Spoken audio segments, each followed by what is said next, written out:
बनकर शराब दुकान पर पहुंचे डीएम साहब। ज्यादा पैसे लेकर शराब बेच रहा दुकानदार धराया। नमस्कार, एनएमएफ न्यूज देख रहे हैं आप और मैं हूं आपके साथ वागीशा पांडे। उत्तराखंड के देहरादून के डीएम सविन बंसल जो कि काफी एक्शन में नजर आ रहे हैं, काफी कड़क स्वभाव में हैं। उनके स्वभाव में यह है कि यदि कोई गलती करेगा तो छोड़ूंगा नहीं। कुछ दिनों पहले डीएम साहब, देहरादून के डीएम साहब को शिकायत मिली कि शराब के ठेके पर ओवर प्राइस चल रहा है, यानी कि जो प्राइस बोतल पर लिखा हुआ है वो प्राइस है ही नहीं और उससे ज्यादा पैसे लेकर दुकानदार जो है वो कस्टमर को शराब बेच रहे हैं। ये शिकायत किसने की? डीएम साहब को। डीएम साहब अचानक से तमतमा गए और तमतमाते हुए शराब के ठेके पर पहुंच गए डीएम साहब, वो भी ग्राहक बनकर, और किसी को भनक तक नहीं पहुंची कि वो देहरादून के डीएम हैं। पहले आप ये वीडियो देखिए, इस वीडियो में आपको पता लगेगा कि डीएम साहब ने क्या क्या किया है शराब के ठेके पर जाकर।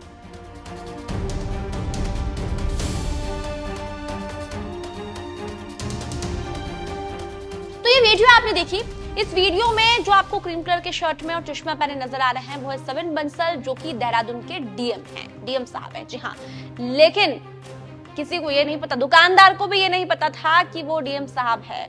ग्राहक बनकर पहुंचे डीएम साहब ने पहले दुकानदार से शराब की बोतल मंगवाई जो उनको चाहिए थी और उसके बाद प्राइस पूछा तो प्राइस था 660 रुपए, लेकिन दुकानदार ने उसे 680 में दिया, यानी कि 20 रुपए ज्यादा बढ़ा कर दी। भाई ऐसा क्यों?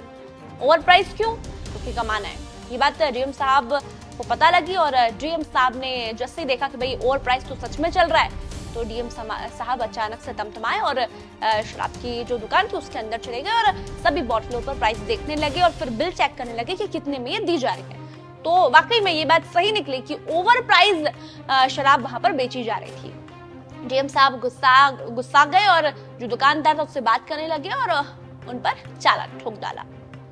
डीएम साहब निकले थे ऑफिस से अपनी नॉर्मल गाड़ी को लेकर, वो कोई ड्यूटी वाली जो कार होती है वो लेकर नहीं निकले, नॉर्मल उन्होंने प्राइवेट कार उठाई और वो अचानक से ग्राहक बनकर जो है वो शराब के ठेके पर पहुंचे और दुकानदार से शराब की बोतल मांगने लगे। आसपास खड़े लोगों को लगा कि कस्टमर है, मांग रहे हैं, लेकिन जैसे ही डराया दुकानदार तो अचानक से वहां पर तमाम अधिकारियों की भीड़ इकट्ठा हो गई और जब भीड़ इकट्ठा हुई तो दुकानदार भी बहुत चक्कर रह गया कि आखिर ये है कौन। तो बाद में पता लगा कि सविन बंसल जो है वो डीएम है। वाकई में ऐसे ही अधिकारियों की जरूरत है हमारे देश को, जो कि एक्शन में अचानक से आ जाते हैं, एक्शन का रिएक्शन करने लगते हैं। और ये ऐसे ही अधिकारी यदि रहे तो कोई भी कानून को तोड़ नहीं पाएगा, कोई भी भ्रष्टाचार नहीं कर पाएगा, कोई भी गुंडागर्दी नहीं कर पाएगा। यदि सविन बंसल जैसे डीएम हर शहर में रहे तो निश्चित तौर पर कानून व्यवस्था पर रोक लगेगी। ये मामला है उत्तराखंड के देहरादून का, यानी कि पुष्कर सिंह धामी के ये डीएम साहब है और पुष्कर सिंह धामी जो है वो लगातार शासन प्रशासन को ये आदेश देते हैं कि यदि किसी प्रकार की कोई शिकायत मिले तो किसी भी कीमत पर उस आदमी को छोड़ा नहीं जाए, उस आदमी को बख्शा नहीं जाए, चाहे कहीं से भी कैसी भी शिकायत हो।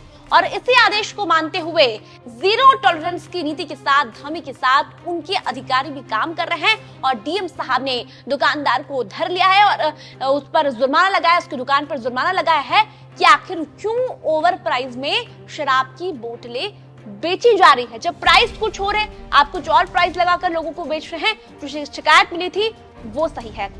अगर आपको भी लगता है कि डीएम साहब का ये एक्शन और डीएम साहब से दूसरे डीएम को सीखने की जरूरत है कि यदि आपको कोई अपराधी पकड़ना है, यदि आपको कोई अपराध पकड़ना है तो ऐसे ही पकड़ना चाहिए। आपको लगता है डीएम साहब ने बिल्कुल सही किया और रिएक्शन भी सही है और ऐसे ही करना चाहिए और ऐसे ही डीएम की आपके शहरवासियों को भी जरूरत है। तो इस वीडियो में कमेंट कीजिए, इस वीडियो को शेयर कीजिए, लाइक कीजिए और एनएमएफ न्यूज को सब्सक्राइब कीजिए। धन्यवाद।